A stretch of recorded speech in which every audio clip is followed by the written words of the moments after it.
اب جب آدم علیہ السلام پیدا ہو رہے تھے تو کوئی تاریخ دان موجود تھا ہیں کہ کیسے پیدا ہوئے, پھر کیا کیا واقعات ہوئے؟ ظاہر ہے نہیں تھا. تو اس لیے یہ ڈائریکٹ کون بتاتا ہے؟ اللہ بتاتا ہے, کیونکہ وہ تو پہلے شخص ہے نا دنیا میں, تو اللہ بتاتا ہے. تو اس لیے اس میں یہ کہنا کہ سائنس میں تو کہیں نہیں لکھا ہوا, تو یہ پاگلوں اور بیوقوفوں والی باتیں ہیں.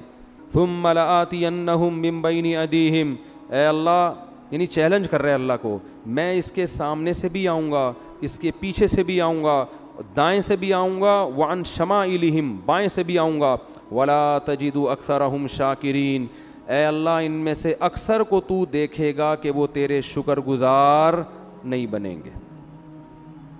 میں اللہ نے سب سے پہلے انسان کی پیدائش کا واقعہ بیان کیا ہے کہ تم پیدا کیسے ہوئے. اس کو بھی آج کل جو یونیورسٹیوں میں پڑھے لکھے لوگ ہیں نا, یہ آدم علیہ السلام کی مٹی سے پیدائش, پھر اللہ نے حکم دیا فرشتوں کو کہ سجدہ کرو, ان تمام چیزوں کا انکار کرتے ہیں, کہتے ہیں یہ سائنس سے ثابت نہیں ہے. یہ دنیا کی سب سے بڑی بے وقوفی ہے کہ جو چیز سائنس کی فیلڈ نہیں ہے وہ بھی کس کے پہ ڈالی جائے؟ سائنس سے. ایک ایسا ہی آج مجھ سے کوئی پوچھ رہا تھا, مفتی صاحب یہ کرونا کی ویکسین کے بارے میں اسلام کیا کہتا ہے؟ میں نے کہا یہ ایسا ہی ہو گیا جیسے آپ سے کوئی پوچھے بخار میں پیناڈول کھانی چاہیے یا نہیں کھانی چاہیے, اسلام اس بارے میں کیا کہتا ہے؟ او بھائی یہ اسلام کی فیلڈ بولو. ہاں یہ ہوگی کہ حرام اجزاء ہیں تو حرام ہے, حلال اجزاء ہیں تو پھر کھانی چاہیے کہ نہیں, یہ اسلام نہیں کہے گا, یہ کون کہے گا؟ یہ ڈاکٹر صاحب کہیں گے. اسلام بھی یہی کہتے ہیں کہ ڈاکٹر سے پوچھو. تو ویکسین یہ مفتیوں کی فیلڈ نہیں ہے. ہاں ویکسین میں کوئی حرام عنصر شامل ہو تو مفتیوں کی فیلڈ ہے, لیکن حرام عنصر اگر نہیں ہے تو پھر کورونا کی ویکسین لگانی چاہیے یا نہیں لگانی چاہیے, یہ مفتیوں کی فیلڈ نہیں ہے, یہ کس کی فیلڈ ہے؟ ڈاکٹروں کی. اور اس میں جو اجزاء ہیں وہ حلال ہیں یا حرام, یہ ڈاکٹروں کی فیلڈ نہیں ہے, یہ کس کی فیلڈ ہے؟ ڈاکٹر تو یہ بتائیں گے یہ اجزاء ہیں, اب ان اجزاء پہ حلال کا فتویٰ لگانا ہے یا حرام کا, یہ کس کی فیلڈ ہے؟ مفتیوں کی. تو ہر چیز سائنس کی فیلڈ نہیں ہوتی. یہ فلاں سن میں یہ واقعہ ہوا تھا یا نہیں ہوا تھا, یہ سائنس کی فیلڈ نہیں ہے, یہ تاریخ دانوں کی فیلڈ ہے. کربلا میں حضرت حسین کا قتل ہوا تھا کہ نہیں ہوا تھا, یہ نیوٹن اور ڈاروین تھوڑی بتائے گا آپ کو, یہ تو مورخین بتائیں گے نا. بہت مشکل ہے. کیا ہو گیا یار, یہ تو ایسے بیٹھے ہوئے ہیں جیسے ابھی بھی روزہ رکھا ہوا ہو رات کے ٹائم پہ. یہ تو مورخین تاریخ دان بتائیں گے. اب جب آدم علیہ السلام پیدا ہو رہے تھے تو کوئی تاریخ دان موجود تھا ہیں کہ کیسے پیدا ہوئے, پھر کیا کیا واقعات ہوئے؟ ظاہر ہے نہیں تھا. تو اس لیے یہ ڈائریکٹ کون بتاتا ہے؟ اللہ بتاتا ہے, کیونکہ وہ تو پہلے شخص ہے نا دنیا میں, تو اللہ بتاتا ہے. تو اس لیے اس میں یہ کہنا کہ سائنس میں تو کہیں نہیں لکھا ہوا, تو یہ پاگلوں اور بیوقوفوں والی باتیں ہیں. تو اللہ نے آدم علیہ السلام کا واقعہ بیان کیا کہ وَإِذْ قُلْنَا لِلْمَلَائِكَةِ وَلَقَدْ خَلَقْنَاكُمْ, ہم نے تمہیں پیدا کیا. اور کیسے؟ مٹی سے, آدم کو. پھر ہم نے آدم فرشتوں کو حکم دیا کہ آدم کو سجدہ کرو.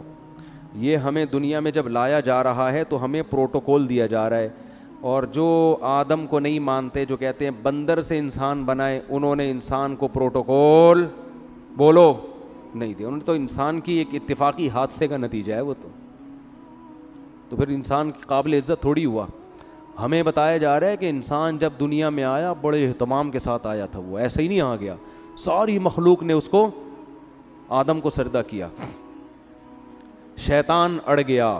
اللہ نے کہا کہ تو نے سجدہ کیوں نہیں کیا؟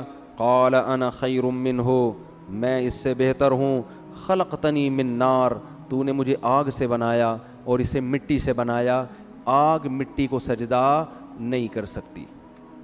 قرآن کہتا ہے ہم نے کہا فاہبط منہا, دفع ہو جا یہاں سے, نکل جا یہاں سے, تجھے اس کی اجازت نہیں ہے کہ میرے حکم کے سامنے تو تکبر کر. انک من الصاغرین, آج سے تو میری نظر سے گر گیا ہے. بجائے توبہ کرنے کے شیطان نے کہا انظرنی الی یوم یبعثون, اے اللہ مجھے قیامت تک کے لیے زندگی دے دے. اللہ نے فرمایا انک من المنظرین, میں تجھے قیامت سے پہلے موت نہیں دوں گا, کر لے جو کرنا ہے. قال فبما اغویتنی, اے اللہ اس آدم کی وجہ سے تو نے مجھے گمراہ کیا ہے. لأقعدن لهم صراطک المستقیم, جب بھی یہ آدم سیدھے راستے پہ چلے گا میں اس راستے کے سامنے آ کر بیٹھ جاؤں گا, نہیں چلنے دوں گا. یہ جیلسی, حسد, اس کی وجہ سے ہوا, اس کی وجہ سے حسد میں آ گیا. ثم لآتینہم من بین ایدیہم, اے اللہ یعنی چیلنج کر رہے اللہ کو, میں اس کے سامنے سے بھی آؤں گا, اس کے پیچھے سے بھی آؤں گا, دائیں سے بھی آؤں گا, وعن شمائلہم, بائیں سے بھی آؤں گا, ولا تجد اکثرہم شاکرین, اے اللہ ان میں سے اکثر کو تو دیکھے گا کہ وہ تیرے شکر گزار نہیں بنیں گے. 100% کا تو میں چیلنج نہیں کرتا, لیکن اکثریت کو جہنم میں پہنچا کے چھوڑوں گا. کیسے چیلنج کر رہا ہے, یہ نہیں کہہ رہا کہ میں سب کو گمراہ کرنے کی کوشش کروں گا, نہ رزلٹ بتا رہا ہے. تو شیطان یہ نہیں کہہ رہا کہ میں سب کو گمراہ کروں گا, شیطان کہہ رہا ہے اللہ میں خبر پیش کر رہا ہوں, لا تجد اکثرہم شاکرین, اکثر لوگوں کو تو دیکھے گا کہ وہ شکر گزار نہیں ہے. اور قرآن کہتا ہے وَلَقَدْ صَدَّقَ عَلَيْهِمْ إِبْلِيسُ ظَنَّهُ, شیطان نے جو دعویٰ کیا تھا نا, اس دعوے میں شیطان نے اپنے آپ کو سچا پایا. اکثریت کو شیطان جہنم کا ایندھن بنا چکا ہے.